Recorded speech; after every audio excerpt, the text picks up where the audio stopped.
Niña desaparecida fue encontrada 14 años después. Una huella olvidada cambió todo. La mañana del 15 de marzo de 2011 comenzó como cualquier otra en el tranquilo barrio residencial de Ahwatukee, en Phoenix, Arizona.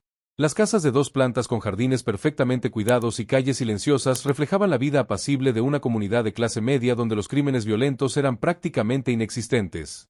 Sin embargo, ese día marcaría el inicio de uno de los casos de desaparición más desconcertantes que las autoridades de Arizona habían enfrentado en décadas. ¡Qué gusto tenerte aquí! Comenta tu ciudad para que pueda traer casos de tu región y saber desde dónde me estás viendo. Valeria Ríos, una niña de apenas 9 años, salió de su casa en la calle Maple Drive a las 7:45 de la mañana, como lo había hecho cientos de veces antes. Su rutina era siempre la misma: caminar 4 cuadras hasta la escuela primaria Desert Vista, un trayecto que le tomaba aproximadamente 10 minutos y que había realizado sin incidentes durante todo el año escolar. La pequeña Valeria era conocida por su puntualidad y responsabilidad, características que la hacían destacar entre sus compañeros de cuarto grado. Su madre, Jennifer Ríos, una enfermera de 34 años que trabajaba en el turno nocturno del Hospital General de Phoenix, había llegado a casa apenas 2 horas antes, después de una jornada laboral de 12 horas. Como de costumbre, había preparado el desayuno y la mochila de Valeria antes de que su esposo David, el padrastro de la niña, se levantara para ir al trabajo. David Ríos, un hombre de 41 años que trabajaba como supervisor en una empresa de construcción, había estado casado con Jennifer durante 3 años y había adoptado legalmente a Valeria poco después de su matrimonio. La familia parecía haber encontrado la estabilidad que Jennifer había buscado después de su divorcio del padre biológico de Valeria, quien había abandonado la familia cuando la niña tenía apenas 2 años. David se había mostrado como una figura paternal comprometida, asistiendo a reuniones escolares, eventos deportivos y manteniendo una relación aparentemente afectuosa con su hijastra. El primer indicio de que algo había salido terriblemente mal llegó a las 9:15 de la mañana, cuando la secretaria de la escuela Desert Vista realizó la llamada rutinaria a los padres de los estudiantes ausentes. Jennifer, quien había logrado conciliar el sueño apenas 1 hora antes, fue despertada por el sonido insistente del teléfono. La confusión inicial se transformó rápidamente en pánico cuando confirmó que Valeria había salido de casa a tiempo y que no había razón alguna para su ausencia. Los siguientes minutos fueron un torbellino de llamadas telefónicas y búsquedas desesperadas. Jennifer contactó inmediatamente a David en su trabajo, quien confirmó que había visto a Valeria salir de casa esa mañana y que parecía encontrarse en perfectas condiciones. La pareja se reunió en la escuela, donde el director y el personal docente confirmaron que la niña no había llegado a clases y que no habían recibido ninguna comunicación sobre una posible ausencia. A las 10:30 de la mañana, Jennifer y David se presentaron en la estación de policía de Phoenix para reportar oficialmente la desaparición de Valeria. El detective Michael Thompson, un veterano de 15 años en casos de personas desaparecidas, fue asignado inmediatamente al caso. Thompson, conocido por su meticulosidad y dedicación, comprendió desde el primer momento la urgencia de la situación, especialmente tratándose de una menor de edad. La investigación inicial se centró en recopilar toda la información posible sobre los movimientos de Valeria esa mañana. El detective Thompson estableció un perímetro de búsqueda que abarcaba la ruta habitual de la niña hacia la escuela, así como las áreas circundantes. Los oficiales comenzaron a tocar puertas, entrevistar a vecinos y revisar cualquier sistema de videovigilancia disponible en la zona. La primera pista significativa apareció cuando los investigadores revisaron las grabaciones de seguridad de una tienda de conveniencia ubicada a 2 cuadras de la casa de los Ríos. Las imágenes mostraban a Valeria caminando sola por la acera a las 7:52 de la mañana, 7 minutos después de haber salido de casa. La niña aparecía tranquila, llevando su mochila rosa y caminando a su ritmo habitual. No había señales de angustia ni de que alguien la siguiera. Sin embargo, esta sería la última imagen confirmada de Valeria Ríos. A pesar de que su ruta hacia la escuela pasaba por varias cámaras de seguridad adicionales, la niña no apareció en ninguna otra grabación. Era como si simplemente hubiera desaparecido en el aire en el tramo de 2 cuadras entre la tienda de conveniencia y su destino final. La ausencia de más material videográfico generó las primeras teorías sobre lo que podría haber ocurrido. El detective Thompson consideró varias posibilidades: que alguien conocido hubiera convencido a Valeria de subir a un vehículo, que hubiera sido víctima de un secuestro oportunista, o incluso que hubiera decidido esconderse por alguna razón desconocida. La búsqueda se intensificó durante las primeras 24 horas, consideradas críticas en casos de desaparición infantil.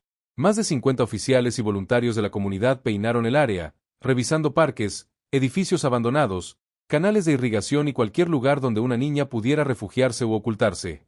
Los equipos caninos fueron desplegados para seguir el rastro de Valeria, pero los perros perdieron el olfato en el mismo punto donde las cámaras de seguridad habían dejado de registrar su presencia.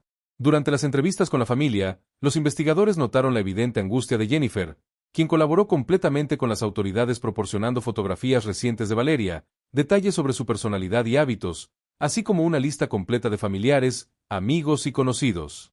David también se mostró cooperativo, aunque los investigadores observaron que parecía más controlado emocionalmente que su esposa, algo que anotaron pero que no consideraron inmediatamente sospechoso. La comunidad de Ahwatukee respondió masivamente al llamado de ayuda. Carteles con la fotografía de Valeria comenzaron a aparecer en postes, tiendas y centros comunitarios. Las redes sociales se llenaron de mensajes pidiendo información sobre el paradero de la niña, y se estableció una línea telefónica especial para recibir pistas del público. El segundo día de búsqueda trajo consigo una información que cambiaría el rumbo inicial de la investigación. Una vecina anciana, Margaret Foster, se acercó a los oficiales para reportar que había visto una furgoneta blanca circulando lentamente por el vecindario durante la semana anterior a la desaparición. Según su testimonio, el vehículo había llamado su atención porque el conductor parecía estar observando detenidamente las casas y a los niños que caminaban hacia la escuela.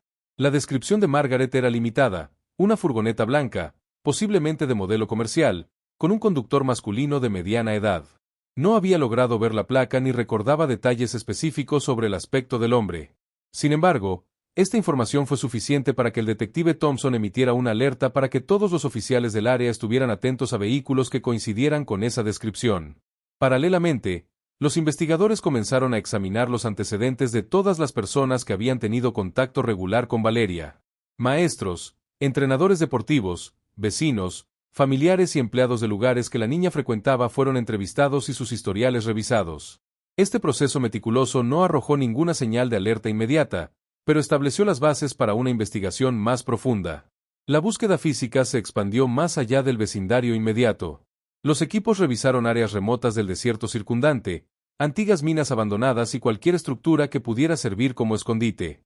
La esperanza de encontrar a Valeria con vida se mantenía alta, pero cada hora que pasaba sin noticias aumentaba la preocupación de los investigadores. Al final del tercer día, cuando las búsquedas intensivas no habían producido resultados, el detective Thompson tomó una decisión que marcaría el caso para los años venideros. Decidió revisar minuciosamente cada detalle de la mañana de la desaparición, incluyendo los movimientos y declaraciones de todos los miembros de la familia Ríos. Fue durante esta revisión exhaustiva cuando descubrió algo que le heló la sangre y que cambiaría completamente el enfoque de la investigación. Al verificar los registros escolares, Thompson se enteró de que la escuela había enviado una nota a casa 2 días antes de la desaparición, informando que Valeria no había asistido a clases ese día. Sin embargo, ni Jennifer ni David habían mencionado este incidente durante sus entrevistas iniciales, y cuando se les preguntó directamente, ambos insistieron en que no tenían conocimiento de ninguna ausencia previa. Esta discrepancia aparentemente menor abría la puerta a una pregunta inquietante que resonaría a lo largo de toda la investigación. Si Valeria había faltado a la escuela antes sin que sus padres lo supieran, ¿qué más podría estar ocurriendo en la vida de la familia Ríos que permanecía oculto a los ojos de los investigadores? Los días siguientes al descubrimiento de la ausencia escolar previa se transformaron en semanas de investigación intensa y frustrante. El detective Michael Thompson sabía que cada hora perdida reducía las posibilidades de encontrar a Valeria con vida, pero también comprendía que la clave del caso podría estar en los detalles más insignificantes que la familia había omitido, conscientemente o no. La discrepancia sobre la ausencia escolar de Valeria llevó a Thompson a profundizar en la dinámica familiar de los Ríos. Durante las nuevas entrevistas, tanto Jennifer como David mantuvieron su posición de que desconocían completamente que la niña hubiera faltado a clases 2 días antes de su desaparición. Jennifer, visiblemente agotada por las noches sin dormir y el estrés constante, explicó que debido a su horario laboral nocturno, dependía de David para supervisar las rutinas matutinas de Valeria. David, por su parte, insistió en que cada mañana veía a Valeria partir hacia la escuela y que nunca había recibido llamadas del colegio reportando ausencias. Su explicación era lógica y su comportamiento durante las entrevistas parecía genuino, pero Thompson notó una ligera tensión en su lenguaje corporal cada vez que se mencionaba el tema de las responsabilidades domésticas y el cuidado de Valeria. El caso tomó un giro inesperado cuando la investigación local llamó la atención de las autoridades federales. La posibilidad de que Valeria hubiera sido víctima de tráfico humano o que hubiera sido transportada fuera del estado de Arizona activó los protocolos del FBI. La agente especial Sara Martínez, una experimentada investigadora de la Unidad de Delitos contra Menores, fue asignada para trabajar junto con el Departamento de Policía de Phoenix. Martínez aportó recursos adicionales y una perspectiva nacional al caso. Su primer paso fue expandir la búsqueda más allá de Arizona, distribuyendo la fotografía y descripción de Valeria a agencias de aplicación de la ley en todo el país. También implementó un sistema más sofisticado para analizar y clasificar las pistas que llegaban diariamente a través de la línea de información establecida para el caso. Las llamadas comenzaron a llegar desde el primer día que se hizo público el caso, pero la mayoría resultaron ser avistamientos erróneos o información no verificable. Una mujer en California aseguró haber visto a una niña que coincidía con la descripción de Valeria en un centro comercial de Los Ángeles. Otro reporte llegó desde Texas, donde un conductor de autobús creyó reconocer a la niña entre sus pasajeros. Cada pista, sin importar cuán remota pareciera, fue investigada meticulosamente por los agentes asignados al caso. El primer avistamiento que generó verdaderas esperanzas llegó en mayo de 2011, 2 meses después de la desaparición. Una familia que acampaba en el Bosque Nacional de Coconino, a aproximadamente 2 horas de Phoenix, reportó haber visto a una niña que coincidía perfectamente con la descripción de Valeria. Los testigos, una pareja con sus 2 hijos adolescentes, aseguraron que la niña estaba con un hombre mayor en un campamento cercano y que había algo inquietante en la interacción entre ambos. La respuesta fue inmediata y masiva. Más de 20 oficiales, incluyendo equipos especializados del FBI, se desplegaron hacia la zona. Helicópteros sobrevolaron el área durante horas, mientras equipos terrestres revisaron cada campamento, sendero y refugio en un radio de 10 millas. La búsqueda continuó durante 3 días intensivos, pero no se encontró rastro alguno de Valeria o del hombre descrito por los testigos. La frustración de no encontrar evidencia física en el bosque se vio agravada cuando una investigación más detallada reveló inconsistencias en el testimonio de la familia. Bajo un interrogatorio más riguroso, los testigos admitieron que no habían visto claramente el rostro de la niña y que su identificación se había basado principalmente en el color del cabello y la estatura aproximada. Esta revelación marcó el primer gran desengaño en una serie de pistas falsas que caracterizarían los siguientes meses. Mientras tanto, la investigación en Phoenix había tomado un rumbo diferente.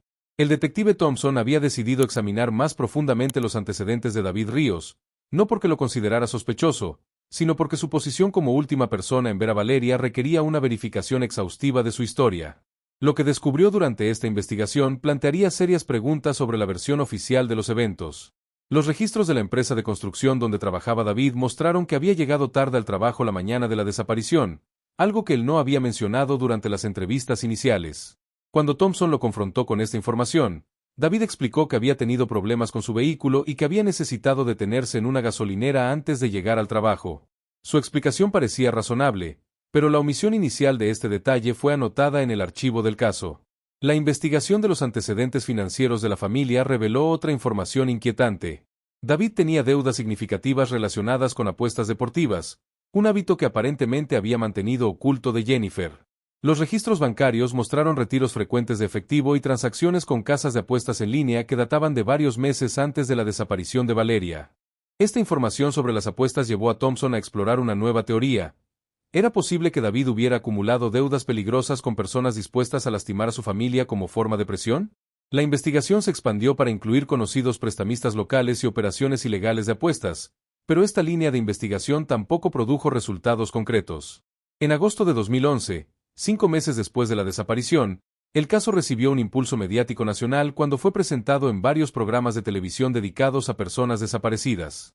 Jennifer y David aparecieron en las entrevistas, haciendo súplicas emotivas para el regreso seguro de Valeria. Las imágenes de la pareja devastada generaron una respuesta masiva del público, resultando en cientos de nuevas pistas y avistamientos reportados. Uno de estos reportes parecía particularmente prometedor. Una mujer en Nevada aseguró haber visto a Valeria en compañía de una pareja mayor en un restaurante de Las Vegas. Según su testimonio, la niña parecía asustada y la pareja actuaba de manera protectora y sospechosa. Los agentes del FBI se trasladaron inmediatamente a Las Vegas y trabajaron con las autoridades locales para investigar cada restaurante, hotel y centro comercial donde la niña podría haber sido vista. La búsqueda en Las Vegas se extendió durante 2 semanas e incluyó la revisión de miles de horas de grabaciones de videovigilancia de casinos, hoteles y establecimientos comerciales. El perfil público del caso en Nevada resultó en docenas de reportes adicionales, pero cada uno resultó ser un caso de identidad errónea o información no verificable. Paralelamente, una confesión inesperada llegó a las oficinas del FBI en septiembre. Un hombre de 34 años llamado Robert Peterson se presentó en la estación de policía de Tucson afirmando ser responsable de la desaparición de Valeria. Peterson, quien tenía antecedentes de problemas mentales y había sido arrestado previamente por hacer confesiones falsas en otros casos, proporcionó detalles específicos sobre el supuesto secuestro que inicialmente parecían convincentes. Durante más de 8 horas de interrogatorio, Peterson mantuvo su historia, describiendo cómo había traído a Valeria a su vehículo y dónde había escondido el cuerpo. Su narrativa incluía detalles sobre la ropa que la niña llevaba ese día y características físicas que habían sido publicadas en los medios de comunicación. Sin embargo, cuando los investigadores le pidieron que los llevara al lugar donde supuestamente había ocultado los restos, Peterson fue incapaz de proporcionar direcciones específicas y comenzó a contradecirse en aspectos importantes de su confesión.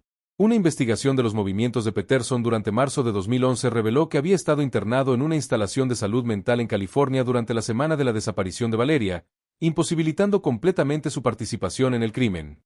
Su confesión fue descartada oficialmente, pero el incidente ilustró la desesperación que había generado el caso y la voluntad de algunas personas de buscar atención a través de afirmaciones falsas. El otoño de 2011 trajo consigo una revisión completa de todas las evidencias recopiladas hasta ese momento. La agente Martínez organizó un equipo de analistas para examinar cada pista, testimonio y pieza de evidencia física en busca de conexiones que pudieran haber pasado inadvertidas. Este proceso meticuloso reveló patrones interesantes en los avistamientos reportados, pero también confirmó que la mayoría de las pistas principales habían resultado ser callejones sin salida. Durante esta revisión exhaustiva, emergió una nueva línea de investigación que había sido parcialmente explorada pero no completamente desarrollada. Varios vecinos del área donde vivían los Ríos reportaron haber notado un aumento en la actividad de vehículos desconocidos en las semanas anteriores a la desaparición de Valeria. Aunque individualmente estos reportes no parecían significativos, cuando se analizaron en conjunto, sugerían un patrón de vigilancia o reconocimiento del vecindario.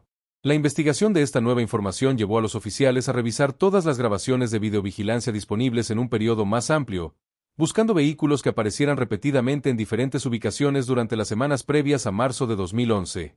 Este análisis tedioso y minucioso reveló algo que haría que los investigadores cuestionaran todo lo que creían saber sobre la mañana que cambió para siempre la vida de la familia Ríos.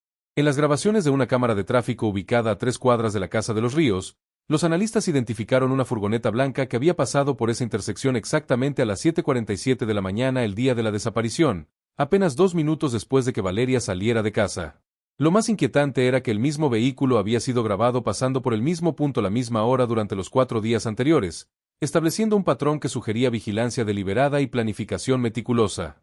El descubrimiento del patrón de vigilancia marcó un punto de inflexión en la investigación que había consumido los recursos del Departamento de Policía de Phoenix durante casi un año. La furgoneta blanca que había circulado metódicamente por el vecindario de los Ríos durante los días previos a la desaparición de Valeria representaba la primera evidencia tangible de que el crimen había sido planificado con anticipación, descartando definitivamente la teoría de un secuestro oportunista. El detective Michael Thompson y la agente especial Sarah Martínez intensificaron sus esfuerzos para identificar el vehículo y su conductor. Los analistas forenses trabajaron incansablemente para mejorar la calidad de las imágenes capturadas por las cámaras de tráfico, utilizando software especializado para ampliar los detalles de la matrícula y las características distintivas del vehículo. Aunque la resolución de las grabaciones era limitada, lograron determinar que se trataba de una furgoneta comercial blanca, posiblemente un modelo Ford Transit o Chevrolet Express de finales de los años 2000. La búsqueda de vehículos que coincidieran con esta descripción en el área metropolitana de Phoenix reveló más de 350 furgonetas registradas que cumplían los criterios básicos. Cada propietario fue contactado e investigado, un proceso exhaustivo que requirió meses de trabajo de campo y verificación de coartadas. La mayoría de los dueños eran pequeños empresarios, contratistas o trabajadores independientes con historiales limpios y explicaciones verificables para sus movimientos durante marzo de 2011.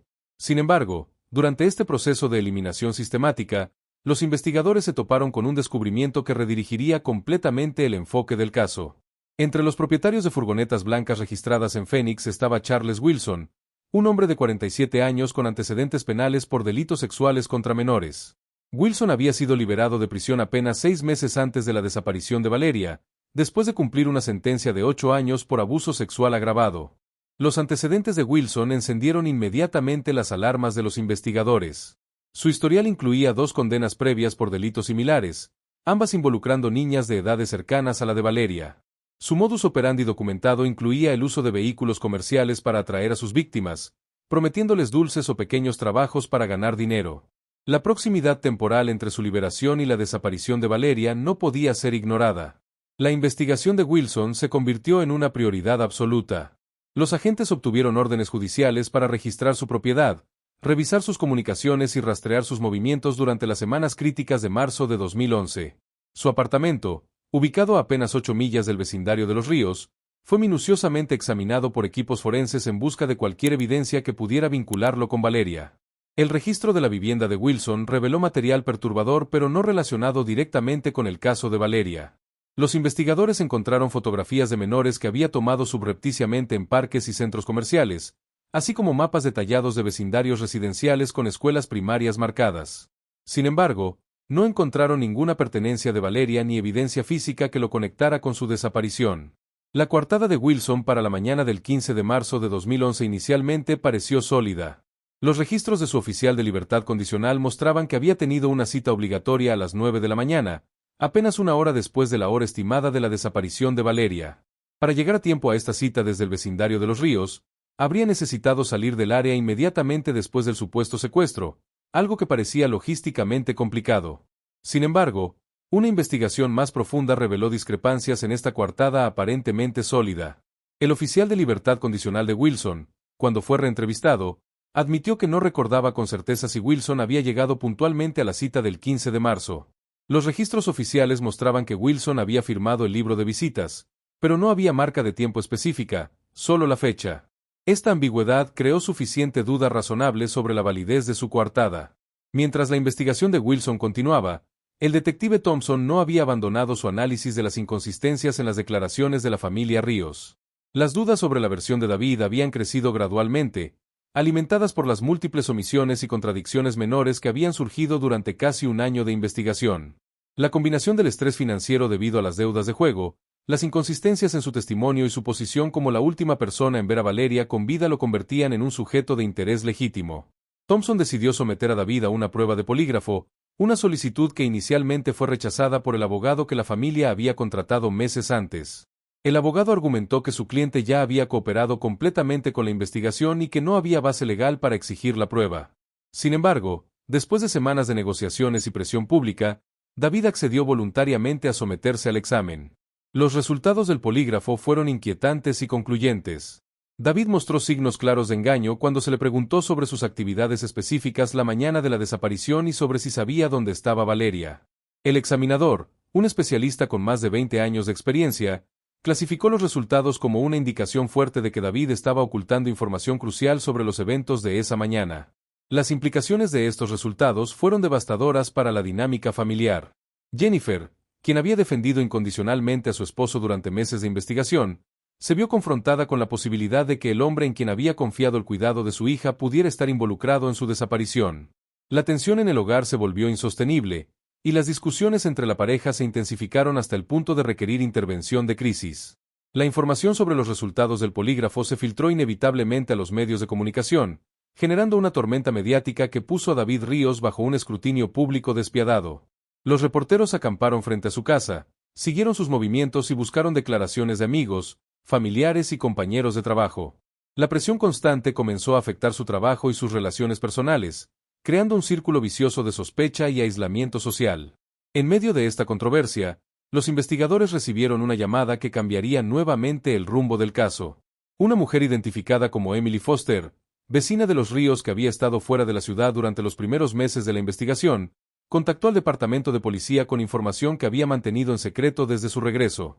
Foster reveló que había visto a David comportarse de manera extraña con Valeria en varias ocasiones durante las semanas previas a la desaparición.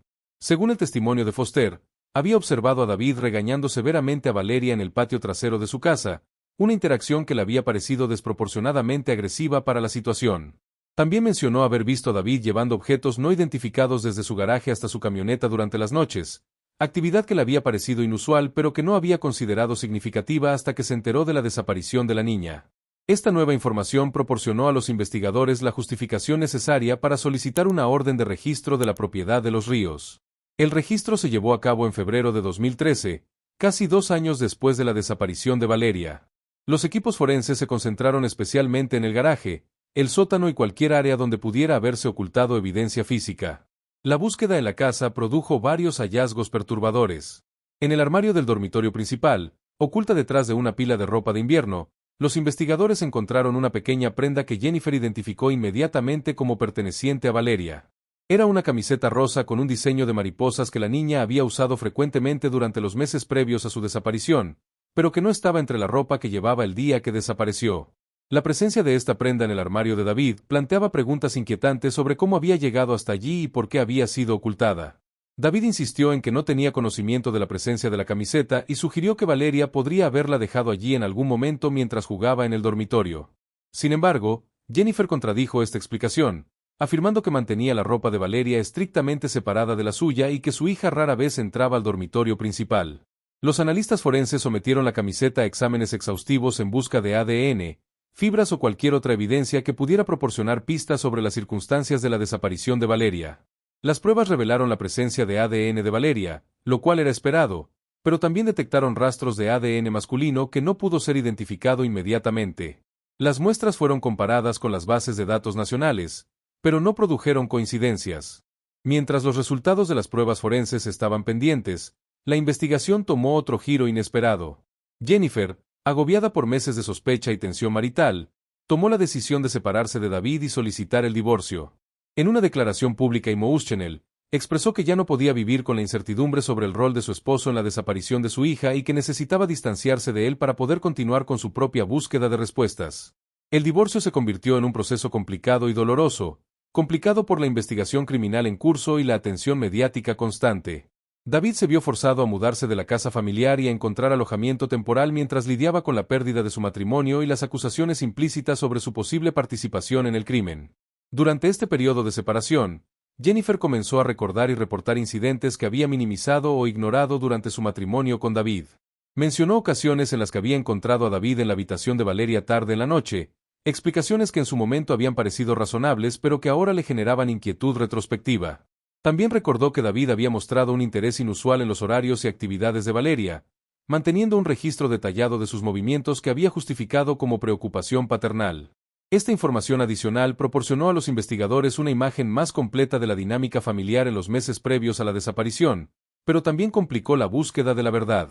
Los recuerdos de Jennifer, aunque sinceros, estaban inevitablemente influenciados por las sospechas actuales y la presión emocional de la situación, lo que dificultaba determinar qué detalles eran objetivamente significativos y cuáles eran interpretaciones retroactivas.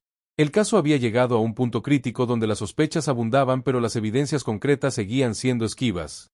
Los investigadores tenían un sospechoso con antecedentes penales relevantes pero con una coartada problemática, un padrastro con comportamiento sospechoso y resultados de polígrafo inquietantes pero sin evidencia física convincente, y una familia destrozada por la tragedia y las sospechas mutuas.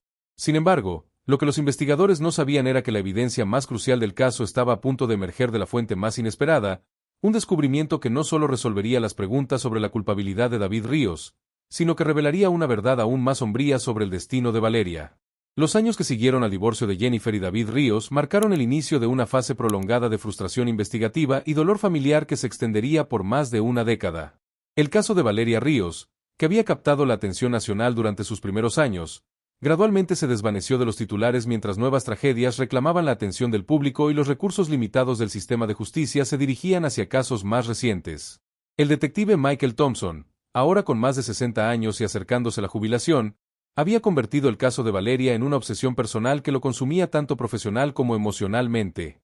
A pesar de las órdenes de sus superiores de enfocar sus esfuerzos en casos más prometedores, Thompson continuó dedicando tiempo no oficial a revisar evidencias, seguir pistas menores y mantener contacto con informantes que pudieran proporcionar nuevas perspectivas sobre la desaparición. La evidencia de ADN encontrada en la camiseta de Valeria había sido enviada a laboratorios especializados a nivel nacional, pero los resultados no habían producido coincidencias en las bases de datos criminales existentes.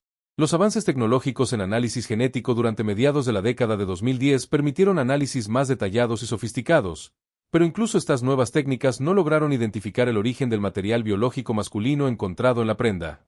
Charles Wilson, el convicto sexual que había sido el foco principal de la investigación durante 2012 y 2013, eventualmente fue descartado como sospechoso cuando una revisión exhaustiva de registros telefónicos y de GPS de su vehículo confirmó que su coartada para la mañana de la desaparición era sólida.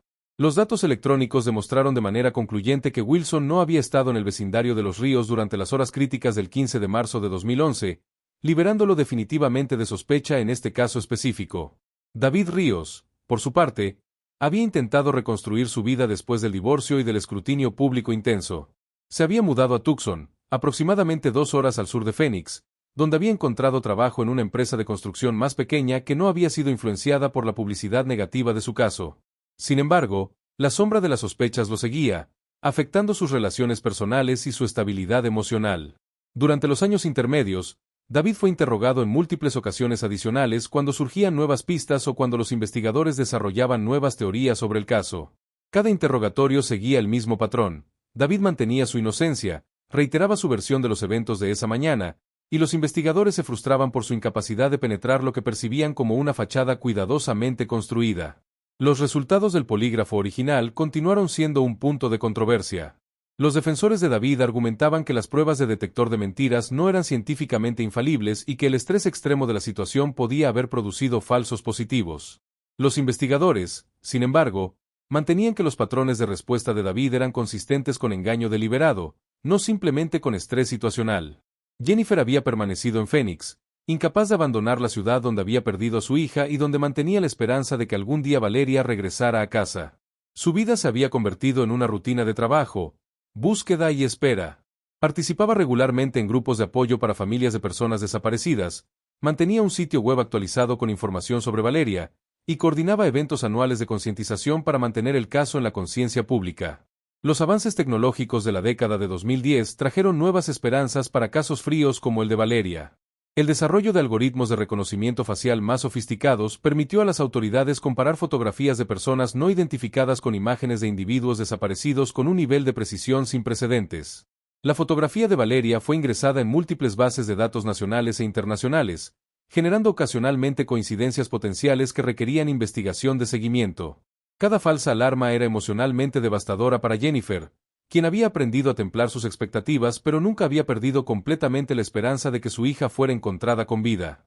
Los avances en ciencia forense, particularmente en análisis de ADN y reconstrucción digital, ofrecían nuevas posibilidades para resolver casos antiguos, pero también representaban recordatorios constantes de que el tiempo continuaba pasando sin respuestas. En 2018, 7 años después de la desaparición, el caso recibió atención renovada cuando un documentalista independiente produjo una serie de podcasts sobre desapariciones no resueltas en Arizona. El podcast dedicó 3 episodios al caso de Valeria, entrevistando a investigadores, familiares y expertos en criminología. La serie generó nuevas pistas del público, incluyendo varios avistamientos reportados y teorías alternativas sobre lo que podría haber ocurrido. Una de las pistas más intrigantes que surgió del podcast involucró a una mujer en California que aseguró haber visto a una niña que coincidía con la descripción de Valeria en un evento comunitario en Los Ángeles durante el verano de 2011. La mujer había conservado fotografías del evento y, cuando fueron analizadas por expertos en reconocimiento facial, mostraron similitudes suficientes para justificar una investigación más profunda. La investigación de esta pista llevó a los agentes a explorar redes de tráfico humano que operaban entre Arizona y California. Esta línea de investigación reveló la existencia de organizaciones criminales sofisticadas que se especializaban en el secuestro y transporte de menores para diversos propósitos ilegales.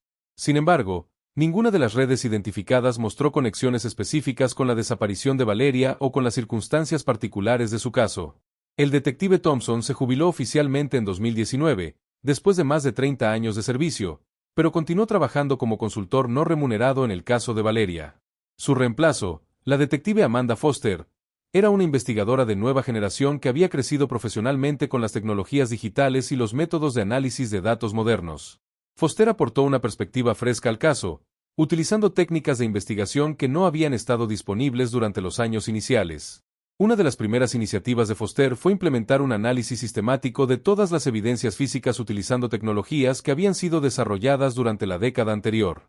Esto incluyó el reexamen de las grabaciones de videovigilancia utilizando algoritmos de mejoramiento de imagen más avanzados, así como nuevas pruebas de ADN en evidencias que habían sido analizadas previamente con métodos menos sensibles. El análisis renovado de las grabaciones de video produjo resultados marginalmente mejores, pero no lo suficientemente claros como para identificar definitivamente la matrícula de la furgoneta blanca o las características faciales de su conductor. Sin embargo, los nuevos algoritmos de análisis permitieron a los investigadores rastrear el vehículo a través de múltiples cámaras en una secuencia temporal más completa, revelando patrones de movimiento que habían sido invisibles en análisis anteriores. Más significativo fue el reexamen del material de ADN utilizando técnicas de análisis genealógico que habían revolucionado la investigación criminal durante finales de la década de 2010. Estas técnicas permitían a los investigadores construir árboles genealógicos parciales utilizando muestras de ADN desconocidas, potencialmente identificando parientes del individuo cuyo material genético había sido encontrado en la camiseta de Valeria. El proceso de análisis genealógico era complejo y requería meses de trabajo meticuloso por parte de genetistas especializados. Las muestras de ADN de la camiseta fueron comparadas con bases de datos genealógicas públicas que contenían información genética de millones de personas que habían utilizado servicios comerciales de análisis de ascendencia. Los resultados iniciales identificaron varias coincidencias genéticas distantes que podrían representar parientes lejanos del individuo desconocido. Durante 2020 y 2021, los investigadores trabajaron sistemáticamente para construir árboles genealógicos potenciales utilizando estas coincidencias genéticas como puntos de partida. El proceso requería la colaboración de especialistas en genealogía, así como investigación tradicional de registros públicos, obituarios y documentos históricos para rastrear linajes familiares a través de múltiples generaciones. La pandemia de COVID-19 complicó estos esfuerzos, limitando el acceso a recursos físicos y ralentizando los procesos de verificación que requerían trabajo de campo.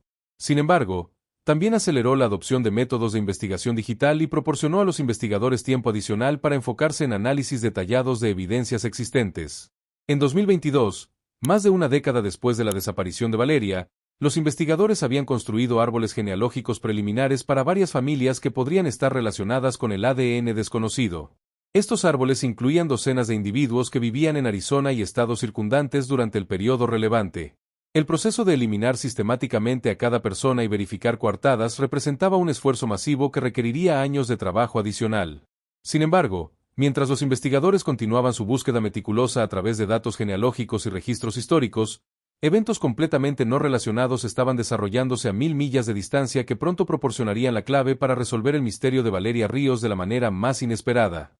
En enero de 2025, 14 años después de que una niña de 9 años desapareciera camino a la escuela en un suburbio tranquilo de Phoenix, una llamada telefónica desde Las Vegas cambiaría todo lo que los investigadores creían saber sobre el caso y revelaría una verdad que superaría sus peores temores y sus más salvajes esperanzas. La llamada que cambiaría para siempre la investigación del caso Valeria Ríos llegó a las oficinas del Departamento de Policía Metropolitana de Las Vegas a las 3:47 de la tarde de un miércoles aparentemente ordinario. La oficial de turno, Patricia Williams, inicialmente clasificó la llamada como una consulta rutinaria sobre servicios sociales hasta que la persona del otro lado de la línea mencionó detalles que inmediatamente captaron su atención y la llevaron a transferir la llamada a la unidad de personas desaparecidas. La llamante se identificó como María Santos, una mujer de 23 años que había llegado al centro de rehabilitación Sunrise Valley 3 días antes, buscando ayuda para problemas de abuso de sustancias y trauma psicológico. Lo que había comenzado como una admisión rutinaria de rehabilitación se había transformado rápidamente en algo mucho más complejo cuando María comenzó a revelar fragmentos de recuerdos sobre una infancia que no coincidía con la documentación que portaba. Durante las sesiones de evaluación psicológica inicial, María había mencionado recuerdos fragmentarios de un nombre diferente, de una casa con un patio específico, y de una escuela que no correspondía con los registros oficiales de su historia personal. Los terapeutas del centro, entrenados para reconocer señales de trauma complejo y disociación, habían notado inconsistencias significativas en su narrativa personal que sugerían posibles experiencias de abuso prolongado o manipulación psicológica. El breakthrough vino cuando María vio un programa de televisión sobre casos de personas desaparecidas durante una sesión de terapia grupal. Una fotografía de una niña desaparecida le había causado una reacción emocional intensa, seguida por una serie de flashbacks que incluían imágenes de una casa específica, una mujer que la llamaba por un nombre diferente, y la sensación aterradora de ser separada de su madre. Los terapeutas habían documentado cuidadosamente estos episodios y habían comenzado a sospechar que María podría ser víctima de secuestro infantil o tráfico humano. La detective Lisa Chen del Departamento de Las Vegas, especialista en casos de tráfico humano y personas desaparecidas, se hizo cargo inmediatamente del caso. Chen tenía 15 años de experiencia investigando redes criminales complejas y había desarrollado una reputación por su habilidad para manejar víctimas traumatizadas con sensibilidad mientras extraía información crucial para las investigaciones. La primera entrevista formal con María reveló una historia fragmentada pero inquietante. María recordaba haber vivido con una pareja mayor, Thomas y Angela Mitchell, desde que tenía memoria. Los Mitchell le habían dicho que sus padres biológicos habían muerto en un accidente automovilístico cuando ella era muy pequeña y que ellos la habían adoptado informalmente para protegerla. Durante años, María había aceptado esta explicación sin cuestionarla, especialmente dado el control estricto que los Mitchell mantenían sobre su acceso a información externa y contactos sociales. Los Mitchell habían mantenido a María en un aislamiento casi completo de la sociedad convencional. Nunca había asistido a una escuela tradicional, En lugar de eso recibía educación básica en casa bajo la supervisión de Angela. Sus interacciones con el mundo exterior eran extremadamente limitadas y siempre supervisadas estrictamente.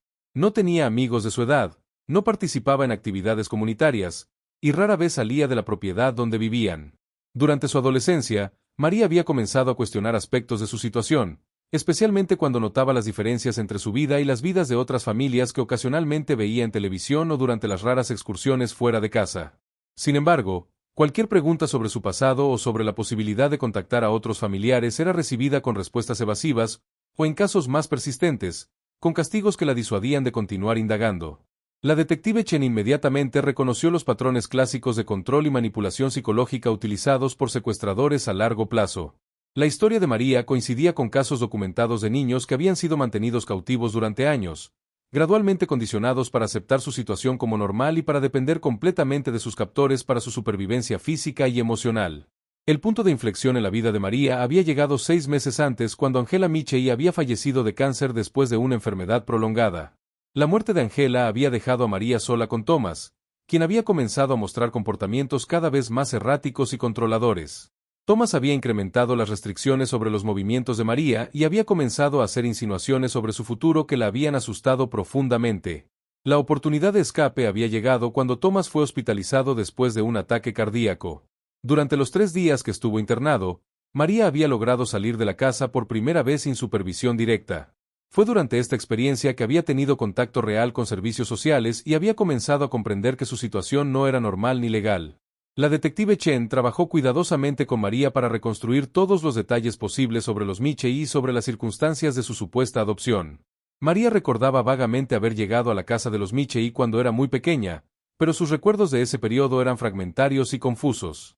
Sin embargo, tenía recuerdos más claros de detalles específicos sobre su vida anterior: una casa con un patio particular, una mujer que la llamaba por un nombre específico, y sensaciones de terror y pérdida que había asociado con pesadillas durante años. El proceso de verificación de la identidad real de María comenzó inmediatamente. La detective Chen contactó al Centro Nacional de Información sobre Crímenes para acceder a bases de datos de personas desaparecidas. Cuando ingresó las características físicas de María, su edad aproximada, y los fragmentos de información que había proporcionado sobre su posible vida anterior, el sistema generó una lista de casos potencialmente relacionados. El caso de Valeria Ríos apareció en la tercera posición de la lista de coincidencias potenciales. La edad coincidía perfectamente. Una niña que había desaparecido a los 9 años en 2011 ahora tendría 23 años en 2025. Las características físicas también mostraban similitudes significativas, aunque 14 años de crecimiento y las condiciones de vida habían cambiado considerablemente la apariencia de María. La detective Chen inmediatamente contactó al Departamento de Policía de Phoenix y fue transferida a la detective Amanda Foster, quien había heredado el caso de Valeria Ríos. La conversación entre las dos investigadoras fue electrizante cuando Foster confirmó que varios de los detalles específicos que María había mencionado coincidían exactamente con información que nunca había sido publicada sobre el caso de Valeria. El siguiente paso fue organizar una comparación formal de ADN. Muestras de María fueron enviadas al mismo laboratorio forense que había analizado las evidencias del caso original. Mientras esperaban los resultados, Foster viajó inmediatamente a Las Vegas para entrevistar personalmente a María y evaluar la credibilidad de su historia. La entrevista entre Foster y María fue un momento profundamente emotivo e iluminador.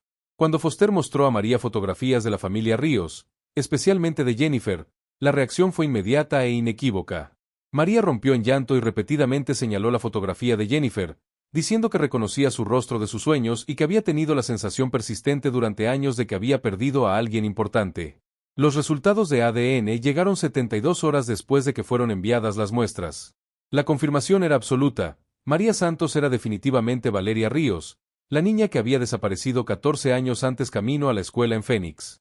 La noticia fue simultáneamente devastadora y milagrosa, representando tanto el fin de una búsqueda desesperada como el comienzo de un proceso complejo de justicia y recuperación. La información sobre la ubicación de los Michei se obtuvo inmediatamente a través de los registros que María había proporcionado. Thomas Michei, de 68 años, y la fallecida Angela Michei, habían estado viviendo en una propiedad remota en las afueras de Las Vegas durante más de 2 décadas. Los registros públicos mostraban que habían comprado la propiedad en efectivo en 1998 y habían vivido de manera extremadamente reservada, evitando casi completamente los contactos sociales o comunitarios. Los equipos tácticos del FBI y la policía local fueron desplegados inmediatamente hacia la propiedad Michei. Thomas fue arrestado mientras intentaba huir en su vehículo cuando vio las luces de los carros policiales acercándose a su propiedad. Su intento de escape fue breve y patético, terminando cuando su viejo sedán se averió en un camino de tierra a menos de 1 milla de su casa. El registro de la propiedad Michei reveló evidencia extensa del largo cautiverio de Valeria. La casa contenía fotografías de ella desde la infancia hasta la edad adulta, documentación falsificada que había sido utilizada para crear la identidad de María Santos, y registros detallados de su vida diaria que mostraban el nivel obsesivo de control que los Michei habían mantenido sobre cada aspecto de su existencia. Más perturbador fue el descubrimiento de equipos de vigilancia y documentación que indicaban que los Michei habían estado monitoreando la investigación del caso de Valeria durante años. Tenían recortes de periódicos sobre la búsqueda, habían seguido los avances en la investigación a través de medios locales y nacionales, e incluso tenían fotografías de Jennifer tomadas subrepticiamente durante eventos públicos relacionados con el caso. Cuando Thomas Michei fue interrogado, inicialmente mantuvo silencio, pero eventualmente comenzó a revelar detalles sobre la operación que él y su esposa habían mantenido durante más de una década. Su confesión revelaría no solo los detalles específicos del secuestro de Valeria, sino también conexiones con una red más amplia de crímenes que habían permanecido ocultos durante años. La pregunta que ahora obsesionaba a los investigadores era cómo los Michei habían logrado secuestrar a Valeria tan eficientemente y sin dejar rastros obvios. La respuesta a esta pregunta revelaría una traición que golpearía el corazón mismo de la familia Ríos y expondría una verdad más siniestra de lo que cualquiera había imaginado durante 14 años de investigación. La confesión de Thomas Michei durante los interrogatorios posteriores a su arresto reveló una conspiración que superó las peores sospechas de los investigadores y destrozó definitivamente cualquier vestigio de la vida que Jennifer Ríos había intentado reconstruir durante 14 años de búsqueda desesperada. La verdad sobre la desaparición de Valeria no solo involucraba a extraños depredadores, sino que había sido facilitada por la traición de la persona en quien más había confiado. Michei, enfrentado con evidencia abrumadora y la perspectiva de pasar el resto de su vida en prisión, había decidido cooperar completamente con las autoridades a cambio de evitar la pena de muerte. Su narrativa detallada del crimen reveló una operación criminal sofisticada que había estado funcionando durante décadas, con múltiples víctimas y una red de cómplices que se extendía por varios estados del suroeste. La conexión entre los Michei y David Ríos se remontaba a varios años antes de la desaparición de Valeria. David había acumulado deudas de juego masivas, no solo con casas de apuestas legales, sino también con operaciones criminales que exigían formas alternativas de pago cuando los deudores no podían cumplir con las obligaciones financieras tradicionales. Estas organizaciones se especializaban en explotar las vulnerabilidades de personas desesperadas, ofreciendo soluciones que invariablemente llevaban a compromisos más profundos y peligrosos. La propuesta que había llegado David a través de intermediarios criminales era aparentemente simple: proporcionaría acceso a Valeria durante un periodo específico a cambio de la cancelación completa de sus deudas, que habían alcanzado la cifra de $75,000. Los contactos le habían asegurado que la niña no sería lastimada y que sería devuelta después de un periodo breve, aunque esta promesa había sido una mentira calculada para asegurar su cooperación. David había luchado con la propuesta durante semanas antes de finalmente sucumbir a la presión de las amenazas contra su propia seguridad y la de su familia. Los prestamistas habían dejado claro que el incumplimiento de pago resultaría en consecuencias violentas, no solo para él sino también para Jennifer y Valeria. Enfrentado con esta situación imposible y sin recursos legales para escapar de las deudas, David había tomado la decisión que definiría el resto de su vida y destruiría a su familia. El plan para el secuestro había sido meticulosamente organizado durante las semanas previas al 15 de marzo de 2011. David había proporcionado a los Michei información detallada sobre las rutinas diarias de Valeria, incluyendo su ruta exacta hacia la escuela, los horarios de Jennifer y cualquier variación en los patrones familiares que pudiera afectar la operación. Esta información había permitido a los Michei estudiar el vecindario, identificar puntos vulnerables en la ruta de Valeria y planificar el momento exacto para interceptarla. La mañana de la desaparición, David había seguido su rutina normal hasta el momento crítico.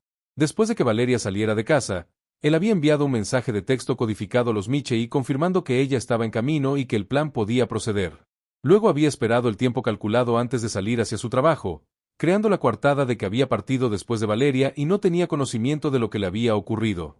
La interceptación había ocurrido en el punto exacto donde las cámaras de vigilancia habían perdido el rastro de Valeria.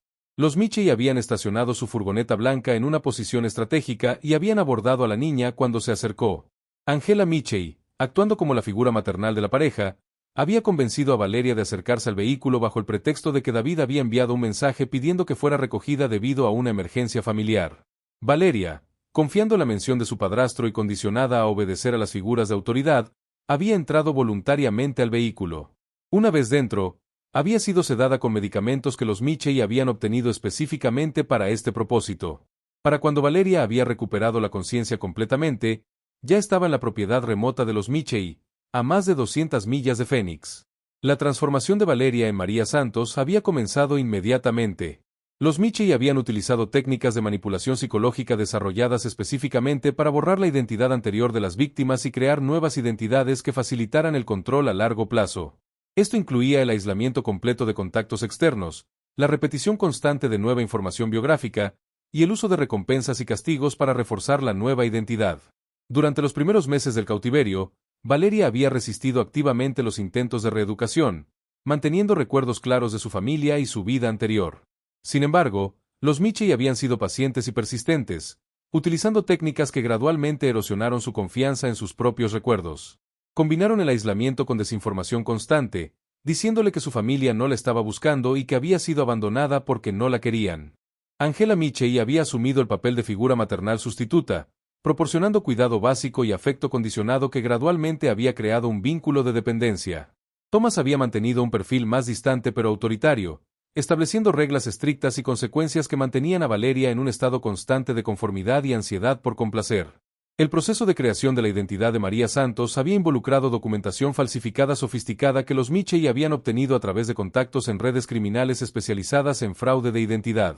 Habían creado un historial completo que incluía registros de nacimiento falsos, historiales médicos fabricados, y documentación educativa que respaldaba la historia de que María había sido educada en casa debido a problemas de salud crónicos. La confesión de Michei también reveló que Valeria no había sido la única víctima de esta operación. Los Michei habían participado en el secuestro y venta de al menos 3 otros menores durante la década anterior, operando como parte de una red más amplia que se especializaba en el suministro de niños a compradores que los utilizaban para adopciones ilegales, trabajo forzado, o propósitos aún más siniestros. Cuando David Ríos fue arrestado en Tucson basándose en la confesión de Michei, su mundo se desplomó completamente. Enfrentado con evidencia irrefutable de su participación en la desaparición de Valeria, finalmente admitió su culpabilidad después de más de una década de negaciones. Su confesión confirmó todos los detalles proporcionados por Michei y reveló el alcance completo de su traición hacia Jennifer y Valeria. La noticia de que David había sido responsable del secuestro de su propia hijastra devastó a Jennifer de maneras que superaron incluso el dolor original de perder a Valeria. La realización de que había vivido, trabajado e intentado reconstruir una vida con el hombre responsable de destruir su familia la sumió en una crisis emocional profunda que requirió intervención profesional intensiva. El reencuentro entre Jennifer y Valeria fue un momento de alegría inmensa pero también de complejidad emocional extraordinaria. 14 años de separación habían transformado a ambas mujeres de maneras fundamentales. Jennifer había envejecido bajo el peso del dolor y la búsqueda constante, mientras que Valeria había crecido hasta la adultez sin los recuerdos claros de su infancia temprana y con trauma psicológico significativo que requeriría años de tratamiento especializado. Los primeros encuentros entre madre e hija fueron supervisados por terapeutas especializados en reunificación familiar y trauma complejo. Valeria luchaba con recuerdos fragmentarios de su vida anterior y con la confusión de integrar su identidad como María Santos con su identidad real como Valeria Ríos. Jennifer, por su parte, enfrentaba el desafío de conectar con una hija que era simultáneamente la niña que había perdido y una mujer adulta que no conocía. El proceso legal contra los perpetradores se desarrolló rápidamente dado el peso de las evidencias y las confesiones completas. Thomas Michei fue sentenciado a cadena perpetua sin posibilidad de libertad condicional por múltiples cargos de secuestro, tráfico humano y abuso infantil. Su edad avanzada prácticamente garantizaba que moriría en prisión.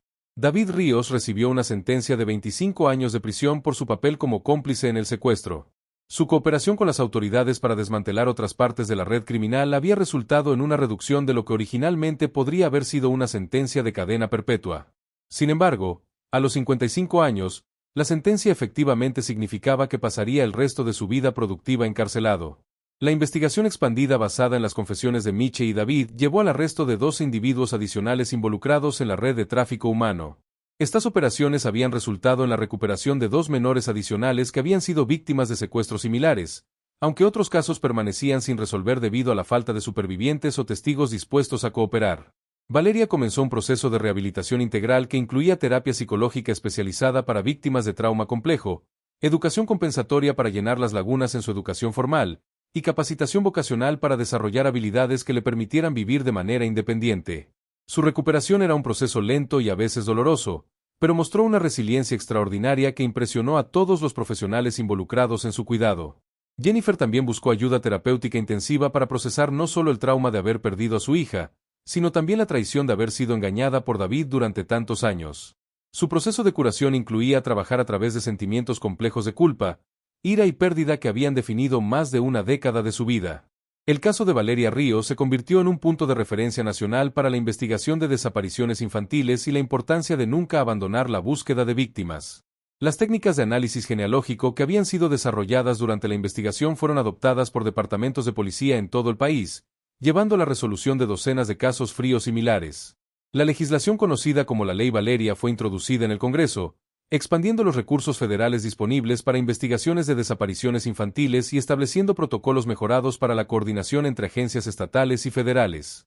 La ley también incluía disposiciones para mejorar el apoyo a familias de víctimas y supervisión más estricta de redes de adopción para prevenir el tráfico de menores. 14 años después de que una niña de 9 años desapareciera camino a la escuela en un suburbio aparentemente seguro de Phoenix, la justicia finalmente había prevalecido. Pero las cicatrices dejadas por este crimen continuarían afectando las vidas de todos los involucrados durante años venideros, recordando que algunas traiciones cortan tan profundo que la curación verdadera puede tomar toda una vida.